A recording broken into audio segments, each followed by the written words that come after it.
A graça do Espírito Santo já está sobre ele. Então você segura aí, porque vai ser demais. Fala, galera. Beleza pura? Ih, mas tá fraco, hein? E aí, boa noite, gente. Shalom para você. Amém. Deus te abençoe. Obrigado, Senhor, por essa noite maravilhosa. Quero aqui orar com você. Encurva a sua cabeça nesse instante. Você possa agora, nosso coração possa se acalmar aqui. E juntos possamos aprender da palavra, daquilo que você tem preparado para nós. Espírito Santo, muito obrigado, Pai, pelo privilégio que temos de ser a sua igreja, de sabermos que o Senhor nos ama, o privilégio que temos de ser o teu corpo, e assim podemos caminhar nessa terra representando o Senhor, sendo a igreja do Senhor que tem a resposta que essa geração precisa, que é o amor, que é a cruz, que é Cristo Jesus. Nessa noite pedimos, me usa para a tua glória, esse assunto tão pertinente para essa data que vamos falar sobre a reforma protestante. Em contrapartida também, no mesmo dia comemorado o Halloween, mas nós queremos aqui que teu Espírito Santo possa imprimir em nossos corações os preceitos da tua palavra, imprimir em nós, ó Pai, aquilo que está no teu coração, não aquilo que nós achamos ou pensamos ou podemos, mas queremos agradar o teu coração e fazer tudo que está no teu coração do jeito do Senhor para nós, que é perfeito, Pai. Espírito Santo, seja livre nessa noite. Mais uma vez nós repreendemos este lugar, tudo que não vem do Senhor, e que anjos de Deus acampem aqui, cumpra o propósito. É assim que nós oramos, em nome de Jesus. Você pode dizer, pode crer? Olha para o cara e fala assim, pode crer, mano, é nós. Amém. Deixa eu só preparar aqui. Bom, gente, alguns já devem ter visto o tema da palavra, não sei se está aqui atrás, reforma. Meu intuito aqui hoje Deus colocou isso no meu coração tem algumas semanas atrás, porque 31 de outubro agora, nós vamos completar aí os 505 anos da reforma, 506 anos da reforma protestante, que aconteceu em 31 de outubro de 1517. Quem já viu falar da reforma protestante? Alguém já ouviu falar pelo menos? Agora, quem não sabe o que é isso, é de comer e passar no cabelo, levanta a mão. Isso, pode ser sincero, gente, né? Agora, dia 31, eu perguntei agora há pouco para um rapaz, ele sabia que dia 31 de outubro era o Halloween, dia das bruxas, mas não sabia qual era o dia de se comemorar, de relembrar da reforma protestante, que foi um marco para nós cristãos, protestantes evangélicos, né, onde começou-se ali, novamente, a trazer a essência da palavra para um combate de toda a heresia e distorções que haviam entrado no meio da igreja durante a história. Quem gosta de história aqui, gente? Eu sou apaixonado, peço que você tenha paciência, eu vou tentar resumir aqui em 30 minutos um pouco do que... Porque não tem como a gente falar da reforma protestante sem buscar os contextos, buscar a origem. E eu quero começar com você aqui então, falando um pouquinho. Começando com um texto aqui que está lá em Salmos 44, versículo 1. Tá certo os slides? Deu certo aparecer aí? Tá ok? Pode colocar para a gente já o 2 então.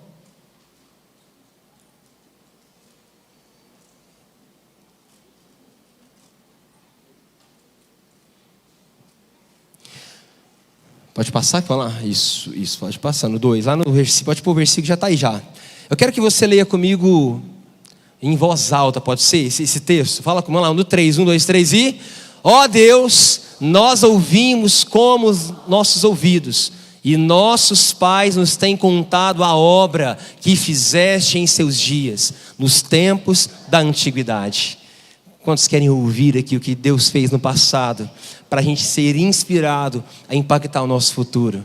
É muito importante, eu gosto muito desse texto, porque nós vamos falar aqui hoje, mas uma hora vai falar sobre história, a igreja e tal, mas eu quero dizer que são princípios, porque você e eu, como cristãos, nós precisamos entender as nossas origens, nós precisamos saber o que aconteceu, por que tudo é assim. Por que a palavra muitas vezes ela é escrita, e quando a gente conhece a história, a gente começa a entender e contextualizar princípios devido a conhecer o que Deus fez, o que aconteceu durante a história, como Deus de alguma maneira fez, né, reconectou durante tantos vacilos durante a história da igreja, mas sempre trazendo a igreja de volta para Ele. Então, passando aqui, pode passar. Quero começar aqui com o estupim da história. Né? O que é isso aí, gente? É o final. Você passou muito, não? Hã? Gente, o pessoal está ligado aí, slide 3 agora. Isso, é na sequência. Você não está no 3, não. Você está no 25º, eu acho. Gente, tem só 57 slides, tá? Relaxa. É brincadeira, brincadeira. Vamos lá, você vai colocar para mim o que está escrito assim: a reforma. Então, enquanto ele coloca aí, isso. Então, só para a gente entender aqui a palavra reforma, por que esse movimento chamado reforma protestante recebeu esse nome? A reforma vem de dar forma novamente, é o ato de reformar algo que está, né, desfeito. É o termo protestante derivado do latim, que vem de protestar, que significa uma reforma. Por que protestante? Que vem o intuito de uma declaração pública para que haja um protesto. Haja uma declaração onde eu quero debater algo que eu não concordo, que eu não entendo que está como preceito, como princípio da palavra de Deus. Pode passar? Vamos ver se está certo aí. E para a gente entender sobre isso, eu quero falar algo muito importante. Alguém sabe qual foi o último profeta que Deus usou para profetizar no meio de Israel? Alguém quer chutar bem alto aí? Ninguém lembra, gente. Malaquias, profeta do Antigo Testamento, reformulando a pergunta. Malaquias, não é por acaso que ele está lá como último, mas de fato ele é o último livro da Bíblia, do Antigo Testamento. Mas Malaquias foi o último profeta a ser boca de Deus, integralmente ouvindo de Deus e profetizando sobre o povo. Agora, depois do profeta Malaquias, a Bíblia, nós vamos encontrar um vácuo de 400 anos. Acredita-se que Malaquias profetizou entre 450 e 400 anos antes, então, desse silêncio, do nascimento de Jesus Cristo. Então há esse vácuo de 400 anos, e é muito importante entender isso, porque houve esse silêncio de Deus. E a Bíblia fala que quando Jesus ele nasceu, lá em Gálatas 4:4, projeta para a gente, olha só o que está escrito em Gálatas 4:4. Olha que coisa tremenda, talvez você nunca ouviu falar sobre isso, mas olha quanto faz sentido.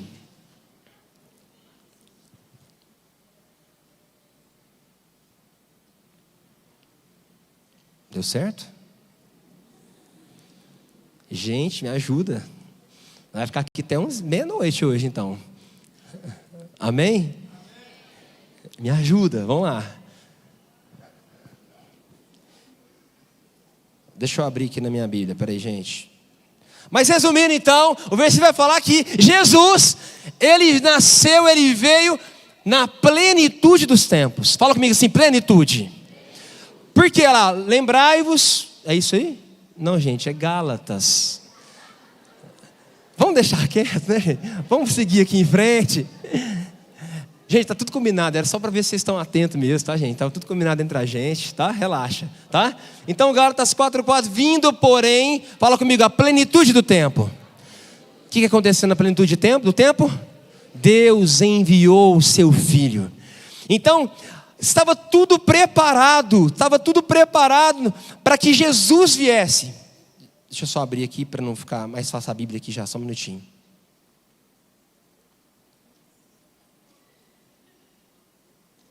Aí, beleza. Então, por que é a plenitude do tempo, gente? Porque tem 3 características, resumindo bem rápido, porque vai identificar por que a Bíblia fala claramente sobre a plenitude dos tempos. Existia ali, antes de o Império Romano assumir, o Império Grego estava dominando, e algo que era marcante no Império Grego, através daquele homem que você já viu falar, tal de Alexandre o Grande, quem vai falar? Esse cara foi um grande estrategista, e algo que ele marcou o império, ele conseguiu, gente, conquistar o mundo inteiro na sua época, praticamente o mundo inteiro estava sob o seu império, e ele então marcou, né, essa fase desse império, o chamado helenismo, que era ele conseguiu uma unificação cultural. E sabe o que destaca nesse império? Ele conseguiu fazer quase o mundo inteiro falar a mesma língua, a chamada grega. Alguém sabia disso? Então eles destacam. Então é como se hoje, qual que é a língua oficial do mundo hoje? Qualquer lugar que você vai alguém vai falar, gente. É como se o grego fosse o inglês da época, o negócio foi forte. Então essa linguagem oficial, como um todo, viria para facilitar o anúncio também do evangelho. Outro ponto importante que marcou nessa plenitude do tempo foi o judaísmo, que já estava enfraquecido e fracionado, e claro, depois que o Império Romano assume, vem então uma modernização, especialmente focada na infraestrutura, então estradas são abertas. Você concorda que tudo isso facilitou o evangelho progredir?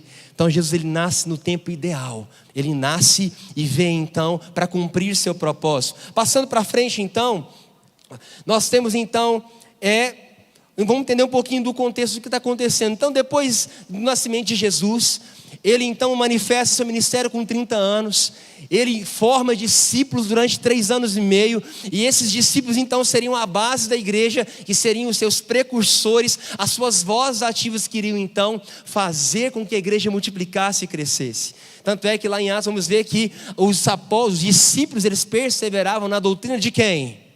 Alguém lembra desse versículo?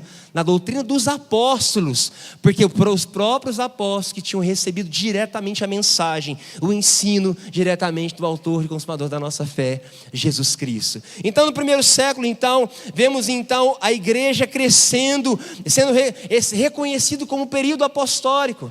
Na sequência temos em Atos 1:8 que Jesus ele morre, ele é ressurreto, assunto aos céus, o domínio do céu e da terra é colocado sobre as suas mãos, e ele diz então ele libera, fala para os discípulos ficarem em Jerusalém, que do alto viria dinamite, viria o Espírito Santo, e eles então seriam testemunhas em Jerusalém, Samaria, Judeia, até os confins da terra. E essa missão então foi muito bem cumprida. A igreja começa então a crescer, a ser alicerçada, e então há um crescimento muito intenso do evangelho.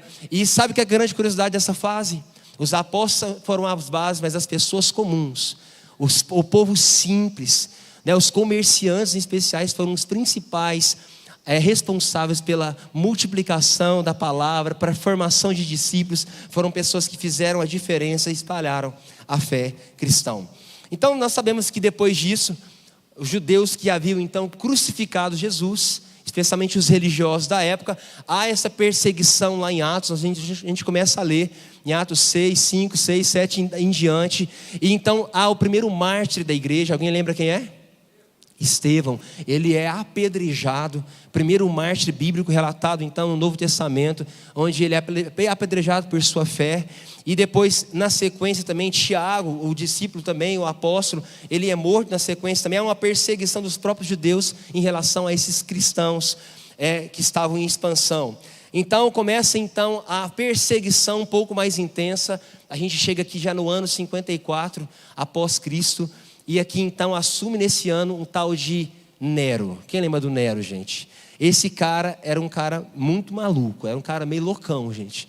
Tanto é que ele persegue os cristãos, e o seu governo, o seu império não estava tão popular, não estava muito quisto pela galera. E o que aconteceu? Há um incêndio em Roma, e praticamente toda a cidade é destruída. E como ele estava com a popularidade baixa, ele então começa a acusar quem? Falando que os cristãos haviam incendiado Roma, e isso intensifica drasticamente a perseguição. Até então essa perseguição se dava somente em Roma, gente. E então eles começam então a serem queimados em praça pública, jogados às feras nos coliseus, e dentre outras, mortos a espadas, e há aumento intensivo então da perseguição. Quem está comigo aqui, gente? Posso continuar? Tá legal? Bora continuar aprendendo. Então estamos chegando aqui em Nero. Mas depois disso, pode passar para mim aí. A gente, lá no ano 98 depois de Cristo, assumiu outro cara muito doidão, tal de Trajano. Fala assim, Trajano. Esse Trajano, o interesse dele já não era muito perseguir os cristãos. Ele estava de boa. Deixa eu até abrir aqui. O Trajano, ele veio com uma política mais branda. A perseguição foi um pouco menos intensa, porque o alvo dele não era os cristãos. E então, somente aqueles cristãos que eram denunciados, eles eram levados para serem julgados, e alguns ainda continuavam sendo martirizados. E eu quero deixar aqui dois testemunhos de 2 mártires que se destacaram no século II. O primeiro dele é o chamado Inácio de Antioquia, e ele diz essa última frase antes de morrer, abre aspas: meu amor está crucificado, Sou o trigo de Deus e os dentes das feras hão de moer-me, para que eu possa ser oferecido como limpo pão de Cristo. Forte isso, né, gente? Há um outro discípulo também de Jesus, esse muito fiel um pouco mais para frente, chamado Policarpo de Esmina, que diz assim, abre aspas, eu sirvo há 86 anos a Jesus, e ele não me fez mal nenhum. Como eu blasfemaria o rei que me salvou. Meu coração se enche de orgulho. Eu vi homens como esse que mesmo diante da morte, eles não temiam, porque eles sabiam que a vida deles, o que importava é estar eternamente na presença do Senhor. Eu quero abrir aqui um parênteses e dizer, às vezes nós estamos correndo tanto, nosso coração está tão conectado com as coisas desse mundo, às vezes nós estamos pensando tanto nas coisas terrenas e nos esquecemos que há uma eternidade nos esperando, que apenas um pedacinho da nossa vida aqui nessa terra é muito pequeno diante de toda uma eternidade, que eu e você poderemos ter a oportunidade de viver eternamente na presença dele. Amém? Assim como homens, como mártires como esse. Eu estou contando por que eu gosto de história, porque histórias como essa nos faz refletir e falar, eu posso ser assim, eu preciso crer assim, eu preciso viver ao ponto de, se necessário for, morrer por Jesus. Certa vez Paulo escreveu em Gálatas 2:20, alguém lembra? Que agora o viver é Cristo e o morrer é o quê? É lucro. Você consegue pensar com a cabeça desse cara, gente? Olha que coisa louca. Amém? Então, beleza, então, resumindo, para a gente passar para frente, mais um século se passa e assume, então, Roma, o Império Romano agora já está mais intensificado, ele é dividido em 4 partes, e em uma dessas partes desse império, há um tal de como é que é o nome dele? Constantino, gente. O Constantino, ele começou então a lutar entre si no próprio império, ele acaba ganhando essa guerra entre os próprios romanos, ele assume então o império no século 3, mas qual que é o grande segredo aqui dessa parte da história? Constantino se converte ao cristianismo. Tem relatos que falam que durante essas batalhas que ele travava entre o próprio império, ele teve uma visão que Cristo estaria com ele, daria a vitória para ele. E então ele se converte. Agora o que acontece na história? O imperador, o maioral do mundo na época, agora é cristão. E nós vamos ter várias consequências disso. A primeira delas é o quê? Que agora a religião oficial romana passa a ser o quê, gente? Roma era uma mistura pagã, era uma mistura de muitas religiões, de muito paganismo. Mas agora o próprio imperador converte e declara agora então que o cristianismo é a religião, gerando a religião oficial, gerando assim uma liberdade de expressão, liberando a liberdade de culto aos cristãos, a liberdade de fé. Isso então faz com que a igreja ganhe forças por um lado, mas nós vamos entender que depois na sequência isso também vai prejudicar. Tá? Então, pode passar o próximo para nós. Vou ser bem objetivo aqui nessa parte também. Deixa eu só resumir aqui com vocês. Bom, a igreja, o interessante de nós pensarmos aqui, como a igreja agora ela vai se unir ao Estado. Até então, os cristãos, na sua maioria, eram pessoas pobres ou ricas, gente? O que vocês acham? Pobres, né? Mas o que vai acontecer agora? A galera da alta... O imperador está lá, né, gente? A galera da alta vai começar agora a frequentar aquelas basílicas que eram pagãs, que agora se tornam o quê? Lugares agora de cultos cristãos. Então, a galera da alta começa também a se converter ou a se convencerem, vamos dizer assim, pelo cristianismo. E há então esse crescimento também do cristianismo na elite da época também junto ao imperador, tá? Então, mas agora os bispos, agora como já estava misturado, essas representantes, liderança da igreja na época, ainda não era chamada católica, elas estavam unidas ao Estado, e agora os bispos, aqueles representantes não mais cuidavam somente da parte espiritual, mas agora eles também estavam responsáveis, junto com o imperador, junto com o império, a cuidarem dos aspectos também que envolviam o governo, tá? E na sequência, nós vemos então que, diante essa mistura, essa junção da igreja da época junto com o império, o que vai acontecer?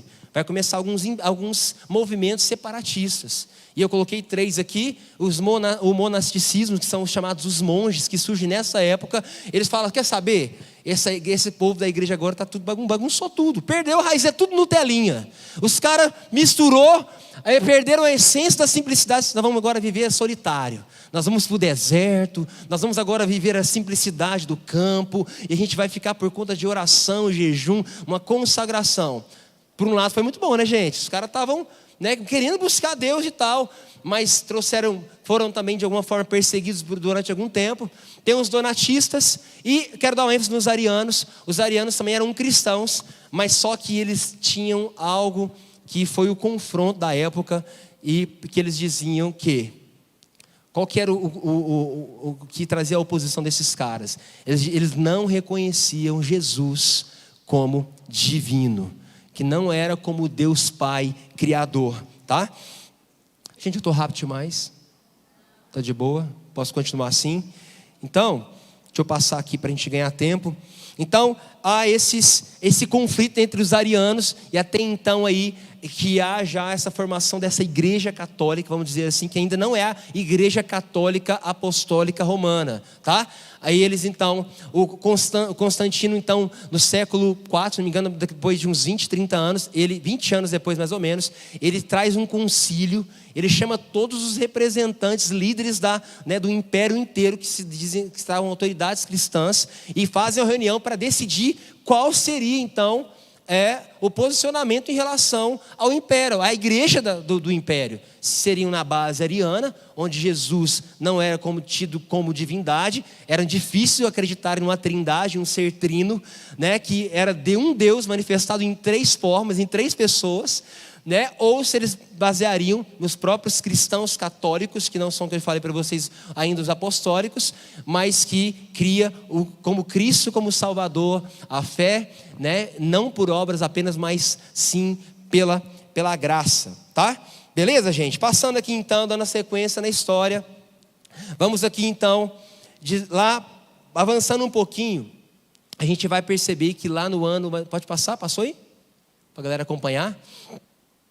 Depois desse tempo, no século IV mais ou menos, final do século III, há uma divisão do império, ele se torna 2 partes, a chamado o lado oriental, o Império Oriental e o Império Ocidental.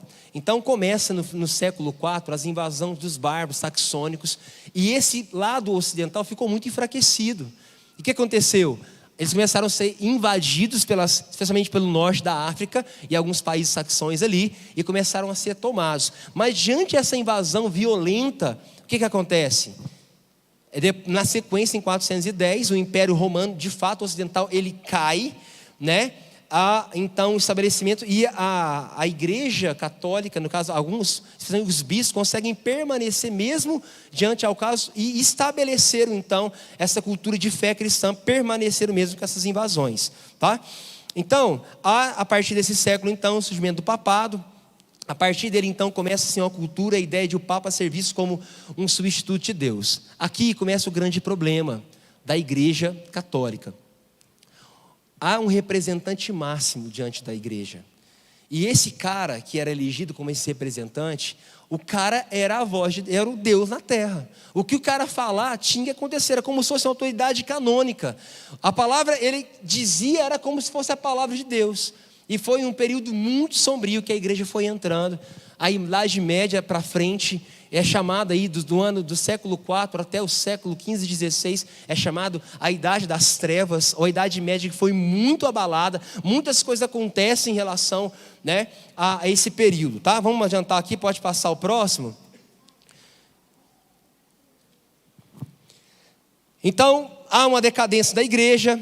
Por quê? Porque há ambições, a corrupção entra no meio da igreja, o poder, as influências sociais e políticas sobem dentro do clero, e as condições morais entre essas autoridades acabam também deturpando os princípios da palavra de Deus. E aí começam então algumas guerras. Por quê, gente? Porque as cruzadas, que foram aqueles movimentos de reconquistas de territórios, né, no século VI em diante, o Islã, através de Maomé, começa a dominar o mundo como uma cultura predominante. E acaba que aí lá pelo século 1000, né? No caso que é o século 11, 10, 11, 12, há um domínio completo praticamente do Islã no mundo da época. E as cruzadas começam agora, os católicos, a igreja fala assim, cara, mas esses caras estão dominando. Inclusive Jerusalém é tomada, o próprio Jerusalém é tomada pelo islamismo na época. Então há essas cruzadas com o intuito de quê? De lutar para reconquistar territórios, né, e reconquistar e repatriar, né, e estabelecer novamente o cristianismo como a principal religião da época. Tá bom? Passando aqui então, bora para frente. E diante disso então, qual que era o contexto então, nesses séculos 12, 13, 14, que antecederam a reforma? A reforma protestante, ela acontece, né, exatamente como um grande pivô, realmente, efetivamente, em 1517 com Martinho Lutero, né? Só para relembrar a história com você, você lembra que quando você, o ano de 1500 corresponde a qual século? Alguém lembra? 1500, século 15. Agora 1501 corresponde a qual século? Já é 16, só para você relembrar. Dá uma confusão esse negócio, né, gente?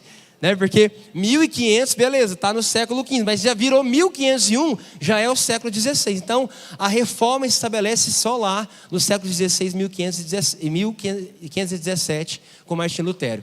Mas qual que era o contexto histórico então? E antes de Martinho Lutero vieram os chamados pré-reformadores, homens que se opuseram, homens que lutaram de alguma maneira para estabelecerem novamente o início, as bases da doutrina cristã verdadeira, né? E qual que é o contexto então desses pré-reformadores? Há um paganismo no contexto grego-romano que entra no meio da igreja. Eu falei para vocês, né? É a perda da forma, é a perda da essência. Há uma aculturação. Gente, imagina a igreja durante 10 séculos. Misturada com o império, misturadas com revoltas, com tantas coisas que foram infiltrando no meio da igreja. O que foi acontecendo? Há uma aculturação, a chamada também, podemos dizer que é a teologia do império que foi agregada junto às doutrinas cristãs durante os séculos. E o que estava acontecendo na época? Documentos de papas estavam tendo mais valores que a própria o quê? A Bíblia. Você acredita nisso? Que documentos escritos pelo Papa estavam valendo mais do que daquilo que a Bíblia falava, que estava escrito na palavra de Deus. As doutrinas pagãs estavam instauradas, misturadas. Houve então ali um ecumenismo, uma mistura de cristianismo com paganismo, com tanto de coisa misturada, que foi então dissolvendo a essência do verdadeiro evangelho durante os séculos. E especialmente o que estava traçado pela Igreja Católica na época. Agora que já então, como católica apostólica romana, eles estavam fazendo oração para mortos, inspirando isso, né? Eles celebravam missas, e essas missas da época, gente, eram feitas só em latim. As pessoas não tinham acesso às escrituras. Quem tinha acesso às escrituras era só quem era, né, o padre, o bispo, aquela autoridade eclesiástica que poderia ler, e somente no latim. Então, quase ninguém entendia. Era algo bem religioso, né? Houve também a intensificação das peregrinações. Começa aqui, então, a canonização de santos, que, na verdade, são homens que morreram, que, devido a um reconhecimento às autoridades eclesiásticas do Papa, batendo o martelo, dizendo que aquele cara agora virou santo, mas humano, assim como eu e você. A doutrina do purgatório, começaram a dizer o seguinte, olha que coisa maluca. É o seguinte, se você tiver muito pecado, você vai para o purgatório. Esse purgatório seria um tempo de espera, se você ia para o inferno ou para o céu. Mas se você estivesse no purgatório, você teria chance ainda de escapar. Aí começam as indulgências. Se você pagar, né? Se você pagasse, comprar um pedacinho da cruz de Cristo, pagasse algum tipo de valor para a igreja, você poderia escapar desse purgatório, e inclusive pagar indulgências para as pessoas que já tinham morrido. Olha que coisa maluca. E pessoas acreditavam, porque eram verdades que eram impostas culturalmente há séculos, né, sobre a igreja. Você entende, compreende que loucura, que bagunça que virou essa coisa? Então, houve então as indulgências, né? E depois também as inquisições, que foram as perseguições e as punições para aqueles que eram declarados hereges. aqueles que se levantavam contra a igreja, eles eram punidos. Muitos deles, a maioria, queimados vivos em praça pública para servir de exemplo, para que outros não se levantem contra a autoridade da Igreja Católica. Estamos juntos, está entendendo, gente? Então, olha só, esse é o cenário da pré-reforma. E antes de Martim Lutero, surgiram alguns pré-reformadores. Pode passar esse aí, por favor? Pode passar isso aqui. Eu só coloquei isso aqui porque esse foi o último Papa antes dos pré-reformadores de Lutero. Dos objetivos das indulgências era o quê? Era a construção daquela basílica que nós temos lá, né, hoje no Vaticano, que é muito antiga, começou nesse século XVI, essa construção. Então eles queriam muita grana para fazer essa construção. Então, primeiro vamos falar aqui sobre os pré-reformadores. O que seriam esses pré-reformadores, esses reformadores da época? Homens que se dispuseram a enfrentar as irregularidades provindas de onde? Do trono papal, dessa autoridade que queria estabelecer fundamentos, né, a qualquer custo, e também contra as estruturas eclesiásticas, né, e esses fundamentos que na verdade já estavam heréticos, totalmente incompatíveis com a palavra de Deus, tá certo? Quem são esses homens que se destacam aí, gente, nessa época? Temos aí esse John Tauler, ou Tauler, não sei como é que ele fala, é um alemão que se destacou. Ele engraçado que esse é um dos caras que mais tem escritos, né, poéticos, no sentido de paixão, de louvores, assim, expressão de louvor a Cristo, uma coisa bem legal. Estava lendo alguns textos dele hoje, foi muito, muito bonito. Tem os principais aqui, John Wycliffe, pode passar, acho que ele aparece aí, que foi um reformador, um pré-reformador, né? Aí ficou errado ali, viu, gente, aquele Pedro Valdo, que é outra coisa, tá? Mas quem que foi John Wycliffe? Né, ele levantou-se contra a autoridade papal, afirmando que somente a Bíblia é o manual de vida. Por que ele foi conhecido? Ele foi o primeiro, né, tradutor da partes da Bíblia para o inglês, né, que foi conhecido como a Bíblia Wycliffe. Tá? Ele foi um cara que inspirou futuros reformadores como Hus, que vamos falar daqui um pouquinho, e o próprio Martim Lutero, que foi o pivô, de fato, da reforma protestante. Tá? Passando então aí, temos aí o Jan Hus. Ele nasceu na Boêmia, naquela região da Boêmia, que é a Alemanha hoje, né?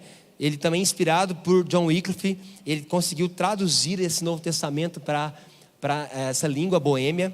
Ele foi excomungado e queimado vivo em 1415 e cantando um cântico. Depois você pode pôr na internet, tem um cântico dele, viu, gente? É muito bonito também. Os caras eram muito apaixonados por Jesus, mano. Os caras começavam a ler a Bíblia e os caras falavam, cara, tá tudo errado, mano. Não tem nada. Esses caras estão ensinando, tá tudo contrário. O meu Jesus é vivo. Eu não preciso fazer nada. Já pagou na cruz o preço alto. Eu tenho que crer. Eu tenho que depender. Cara, é muito louco. E aqui então, o próximo. Temos aí o Savonarola. É um cara também um pré-reformador muito conhecido. Ele foi queimado, né? Enforcado e queimado em Florença. Os seus sermões, ele pregava especialmente contra a sensualidade do pecado e os vícios, né, que estavam ali infiltrados dentro da igreja católica, tá certo? Depois, olha só, ele foi morto, né, gente, 19 anos antes das 95 teses serem pregadas lá na igreja por Martim Lutero. Prosseguindo aqui, estou quase finalizando, coloquei os valdenses aqui também, que foram esse homem que se levantou junto com os seus discípulos ali, na França, tá? Outro pré-reformador muito importante. Chegando aqui então no ápice da reforma, onde houve um espaço, né? Esse cara conseguiu de alguma maneira, eu acredito muito pela graça de Deus, muito pelo poder do Espírito Santo, entrar e começar o combate contra um sistema que já estava fechado, corrompido e totalmente averso aos princípios da palavra. Amém? Quem está comigo aí?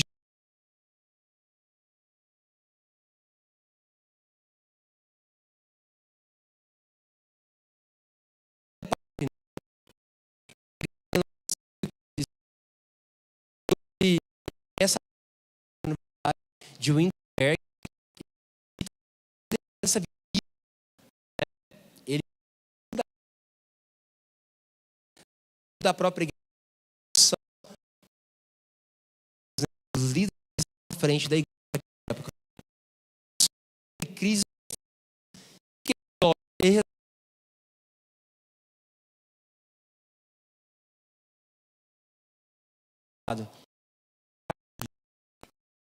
Bíblia,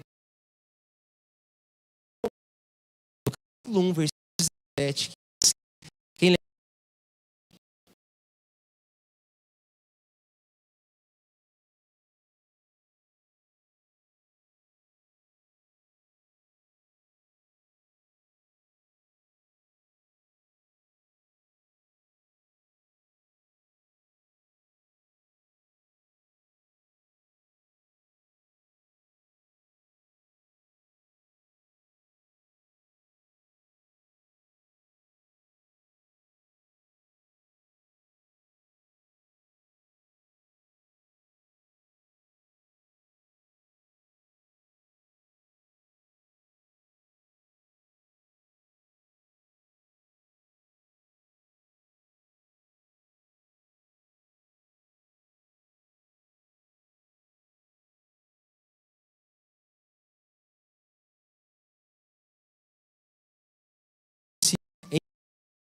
De um grande amor.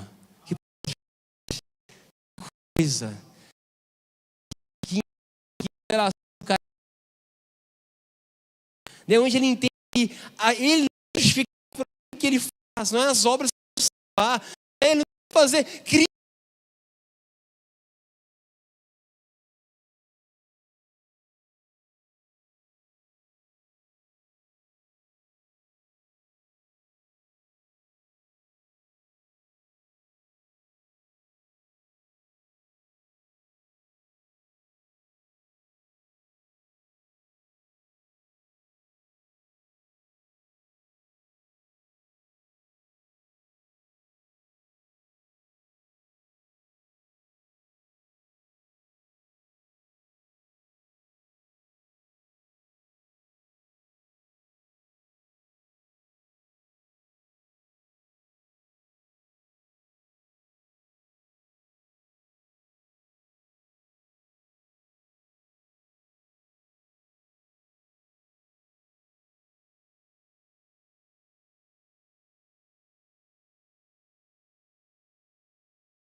os padres, né? Era muita pompa, né? O lugar tinha que ser aquelas roupas, era coisa que o pobre não era tão acessível para todo mundo, né? Então ele combate essa volta, né, para essa simplicidade e com um fundamento no que?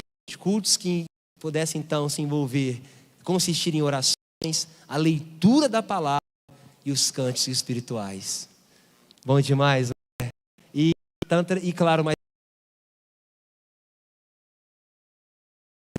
bom, pode passar aqui, falar muito aqui.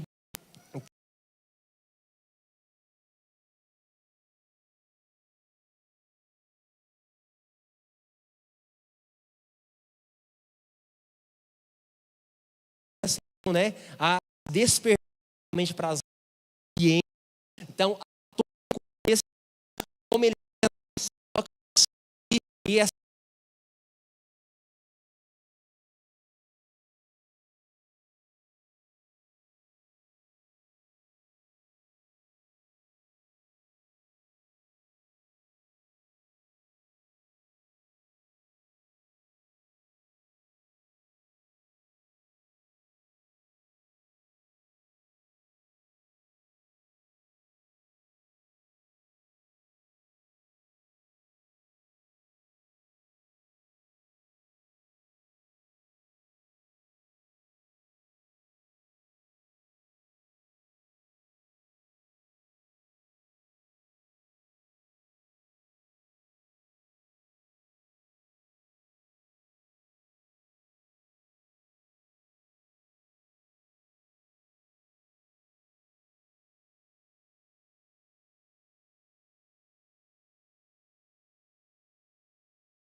através desse homem também, que foi fundamental para a reforma também naquele país, pode passar, Zwinglio.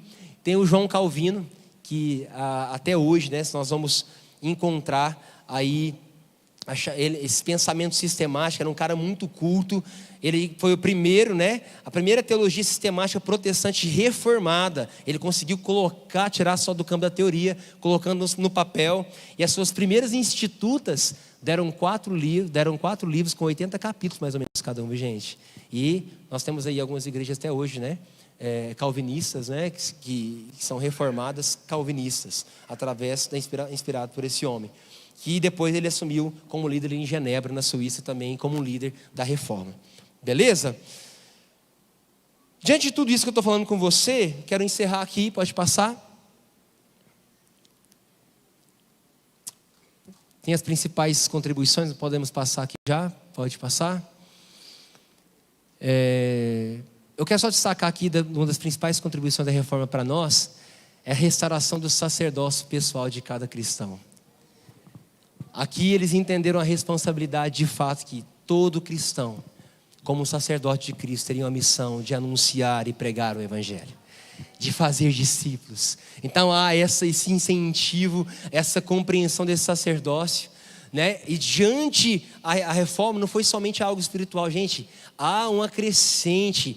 Ela acabou influenciando vários setores da sociedade, inclusive o que? A educação, né? Foi muitas escolas, muitas universidades foram abertas especialmente por protestantes. Acho que Harvard foi fundada por um protestante. Aquela da Inglaterra que eu esqueço o nome, acho que é Oxford também, protestante, tá? Tudo devido também a contribuições da própria reforma, tá, gente?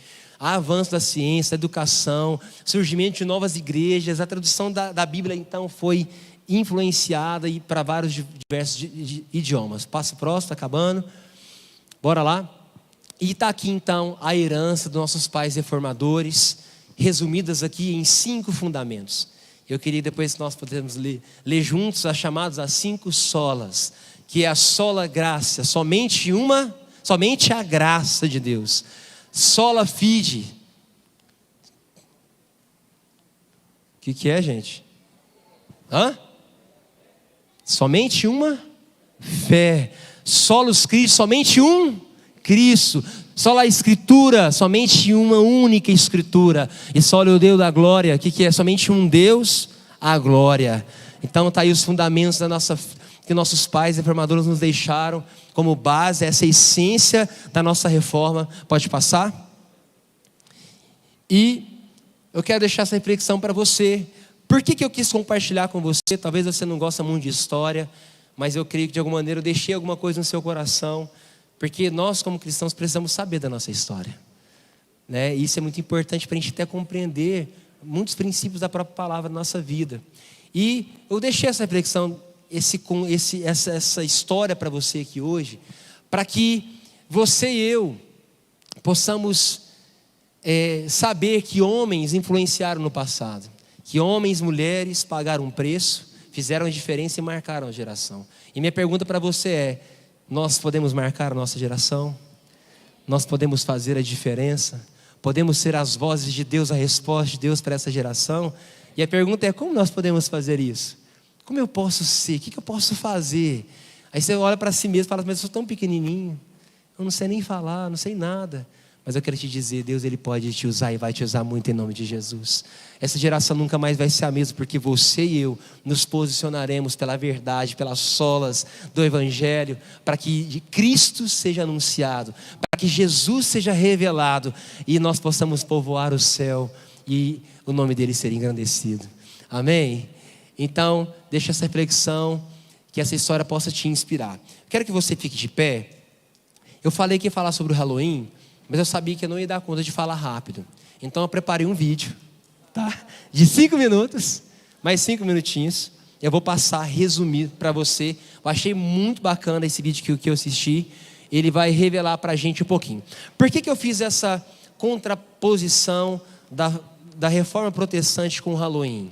Lembrando, como eu falei no começo, dia 31 de outubro, nós vamos comemorar agora o quê? 506 anos da reforma protestante. Agora ficou claro para você como que a reforma protestante foi importante para a sua vida, para a minha vida, para a igreja de Cristo? Você entendeu como foi importante? Mas infelizmente ainda tem cristãos comemorando Halloween no dia 31, gente, participando de uma festa satânica consagrada à bruxaria, ocultista, que engana as pessoas. E eu vou provar para você, mas está sendo radical demais. Então, se você não sabe, solta o vídeo aqui, assiste comigo e aí seja surpreendido. O que significa o Halloween? E se nós cristãos podemos participar. Apaga as luzes, por gentileza. Dá um pause aí, por gentileza. Isso. A gente consegue colocar no centro? Ou vai ficar distorcido? Isso. Beleza.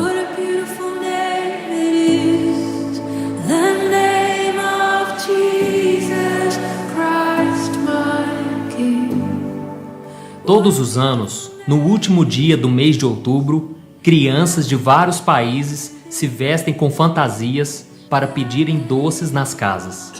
E o Halloween, também conhecido como Dia das Bruxas, tem se tornado cada vez mais popular no Brasil. Mas será que o cristão pode participar dessa festa? De forma alguma. Por quê? Porque essa comemoração tem uma origem macabra, como você vai ver neste vídeo. E foi feita para adorar Samhain, o Senhor da Morte. Na verdade, o Dia das Bruxas é uma das datas mais importantes para os adeptos da Igreja Satânica. Muitos bruxos, satanistas e adoradores do diabo se preparam durante todo o ano para este dia. Além de ser considerado por eles o aniversário de Satanás, é o dia ideal para fazer sacrifícios humanos e pactos satânicos. Infelizmente, o inimigo tem cegado muitos cristãos, apresentando o Dia das Bruxas como algo divertido e sem nenhuma maldade. Eles pensam que não tem nada demais participar dessa festa, já que as suas intenções são boas. Mas a Bíblia diz que nós devemos tomar muito cuidado, pois nem tudo que é legal e prazeroso vem de Deus. Veja o que está escrito: sejam sóbrios e vigiem. O diabo, o inimigo de vocês, anda ao redor como leão, rugindo e procurando a quem possa devorar. E você pode estar se perguntando: mas como surgiu o Halloween? O que há de errado com esta festa? Pois bem, o Halloween surgiu no século V a.C., com um povo chamado celta, que habitavam nos países da Irlanda, Inglaterra e França. Na época, o verão terminava oficialmente no dia 31 de outubro, e da noite do dia 31 para o dia 1º de novembro era celebrado o Ano Novo daquele povo, o qual também era chamado de feriado do Senhor da Morte. Os celtas consideravam a data 1º de novembro o dia da morte, porque as folhas das árvores já estavam caindo, a noite chegava mais rápido e a temperatura caía. Ou seja, para eles essa época era outono. Eles acreditavam que o Deus Sol estava perdendo suas forças por causa do Senhor da Morte. Além disso, acreditavam que no dia 31 de outubro, o Senhor da Morte ajuntava os espíritos de todas as pessoas que haviam morrido no ano anterior, pois eles tinham ficado presos, vagando entre a terra e a lua por causa dos seus atos maus, e não tinham chance de irem para o paraíso. Então, na noite do banquete do dia 31, esses espíritos teriam a permissão de voltar para suas casas e para tentar possuir os corpos das pessoas que ainda viviam, porque segundo eles, essa seria a única esperança para os espíritos depois da morte. E como as pessoas não queriam ser possuídas por espíritos maus, elas tomavam algumas precauções para se protegerem, como por exemplo, fazer sacrifícios humanos e de animais, como oferendas para que o Senhor da Morte se acalmasse e não permitisse que os espíritos possuíssem ou machucassem alguém. Além disso, as pessoas apagavam o fogo de suas casas para torná-las frias e indesejáveis. Depois faziam lanternas com carcaças de abóboras e se vestiam com fantasias macabras e faziam muita bagunça pelas casas da vizinhança para espantar os espíritos que vagavam. Deu para você entender a semelhança com as comemorações do Halloween do passado com as de hoje? Assim como o povo celta, as pessoas hoje iluminam as abóboras para enfeitarem suas casas.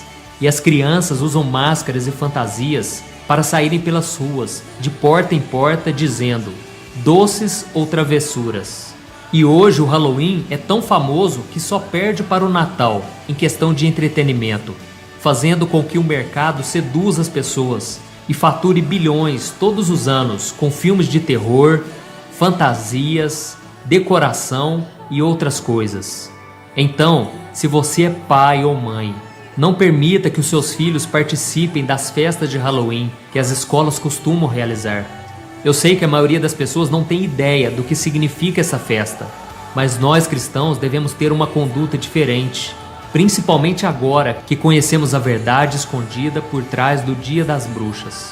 Se verdadeiramente queremos glorificar a Deus, como é que podemos participar de uma festa que exalta Satanás? Veja o que a Bíblia diz. Chegou a hora de vocês despertarem do sono, porque agora a nossa salvação está mais próxima do que quando cremos. A noite está quase acabando, o dia logo vem. Portanto, deixemos de lado as obras das trevas e vistamo-nos a armadura da luz. Eu sou o pastor Antônio Júnior, e se você gostou desse vídeo, gente, compartilhe com seus...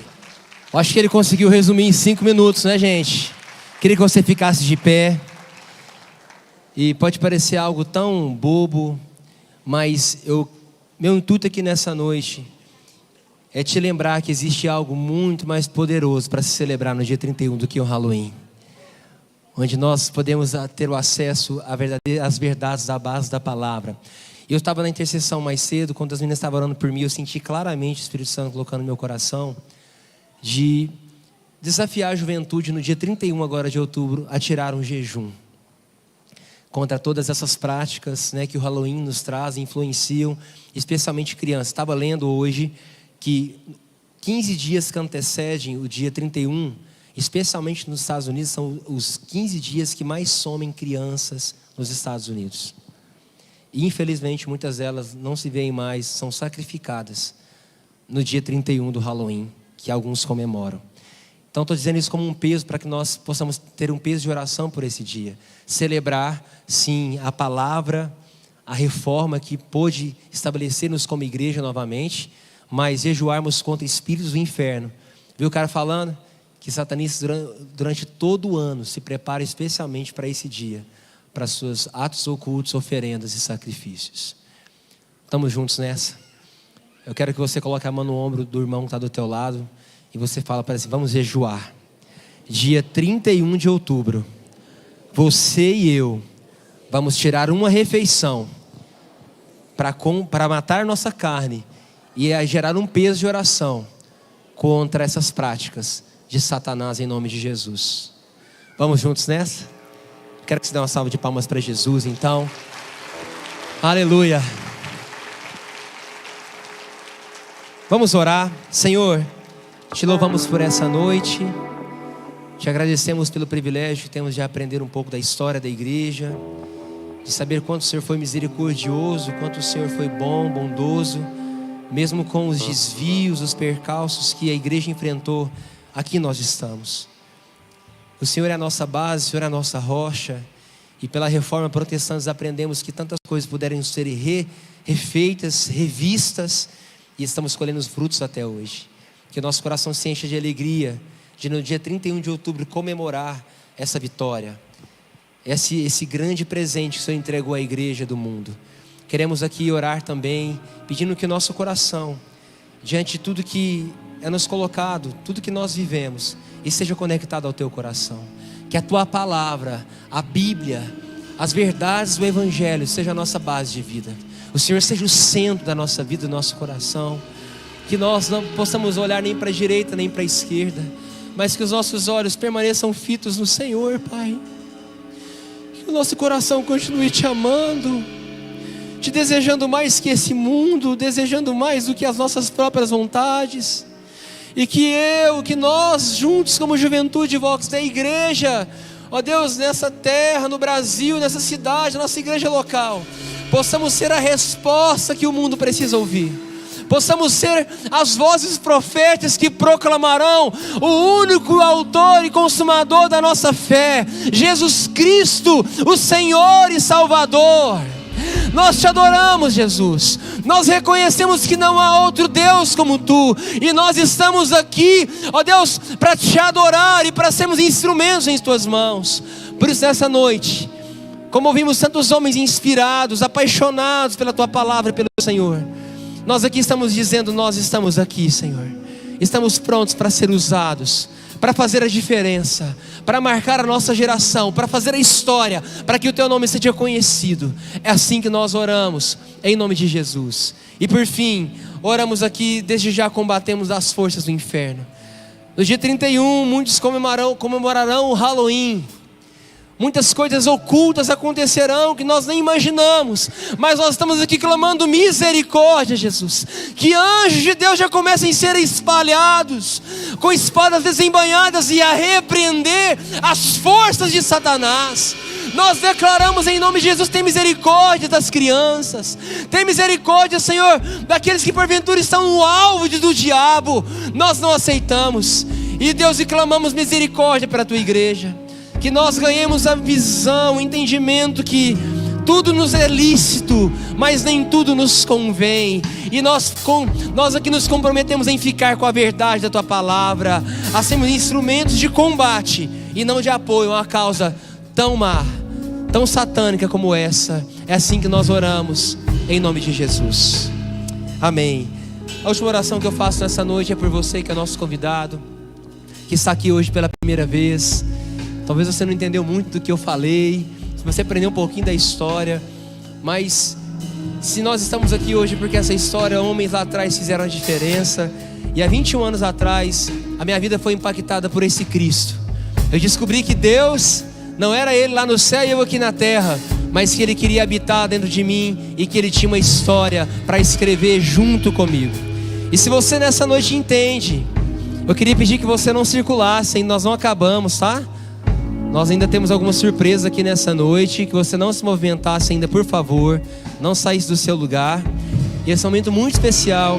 Você que é nosso convidado, eu queria fazer uma oração especialmente com você e convidar toda a juventude para fazer essa oração. Coloque a mão no seu coração. Se você deseja entregar o seu coração, a sua vida para Jesus, dizendo para Ele: Senhor, eu quero a partir de hoje que o Senhor assuma o controle da minha vida e me ajude a viver todos os teus propósitos. Fala comigo: Senhor Jesus, muito obrigado pela oportunidade de estar aqui nessa noite e de ouvir tudo que o Senhor fez durante a história. e que o Senhor ainda continua vivo e o Senhor ainda pode abençoar a minha vida. Por isso, nessa noite, eu abro meu coração para que o Senhor entre. Eu te confesso com a minha boca que o Senhor é o meu Senhor e o meu Salvador. Escreve o meu nome no livro da vida, e pela fé eu recebo o perdão dos meus pecados. Eu recebo o seu amor, a sua graça, em nome de Jesus. Amém. Amém? Tem alguém que fez essa oração pela primeira vez aqui, de verdade, com seu coração? Amém. Glória a Deus. Eu quero fazer o último desafio, que você sai do seu lugar junto com a pessoa que te convidou. Eu quero muito aqui orar por você. Eu quero aqui abençoar a sua... Você pode sair do seu lugar e vir aqui na frente, sem medo, sem vergonha nenhuma. O cara que te convidou pode trazer aqui na frente, vem pra cá. Nós queremos abençoar você, te dar um presente também. Tem alguém? Isso, olha que coisa boa. Vamos dar uma salva de palmas esses caras corajosos. Olha que bênção. Chega pra cá. Se tem mais alguém, não tenha vergonha, sai do seu lugar.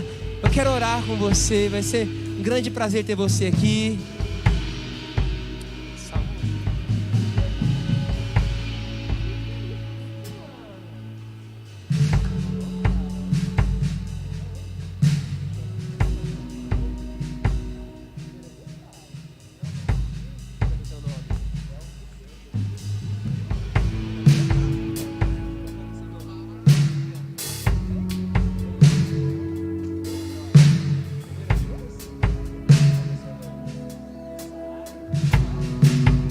Olha aqui pra mim vocês, gente. Tem mais alguém aqui? Quem tá pela primeira vez? Vocês dois? Bate aqui, brother. Tudo bem? Qual é o seu nome? Vitor aí? Arthur, são irmãos? Sei. Bom, gente, muito obrigado pela sua fé, pela sua coragem de estar aqui. Como eu disse, eu creio que Deus tem algo novo para subir. Você crê nisso? Tudo que eu te contei aqui, eu quero te lembrar que existe um Deus que é real. Existe um Cristo que não está mais pregado naquela cruz, que Ele vive e agora Ele pode habitar dentro do seu coração. Só um segundinho para mim, por favor. E Ele tem algo muito especial para você. Eu disse para você que 21 anos atrás eu fiz uma oração como essa que você acabou de fazer. E eu posso te garantir que a minha vida nunca mais foi a mesma, porque eu entendi que Deus não queria que eu apenas cresce nele, mas Ele queria o intuito dele era relacionar. Ele queria se manifestar, se revelar a mim. E eu sei que esse mesmo Jesus, Ele está aqui hoje, e Ele quer se revelar a você e te ajudar a partir de hoje, agarrado na sua mão, assim ó, vamos juntos, amém? E Ele vai te ajudar a construir a nova história. E eu quero dizer, além de vocês terem feito a melhor e a maior decisão da vida de vocês, vocês hoje também recebem uma nova família, né? Eu quero que essa pessoa que convidou fique de frente para você e ora para você, fala assim, pode contar comigo, fala para ela. Ó, vamos juntos essa caminhada, pode contar comigo, vai ser bênção demais. Mas além desse cara que tá falando pra você que vai te ajudar, eu quero que você vire para trás e receba, olha para trás na hora. Vira aí.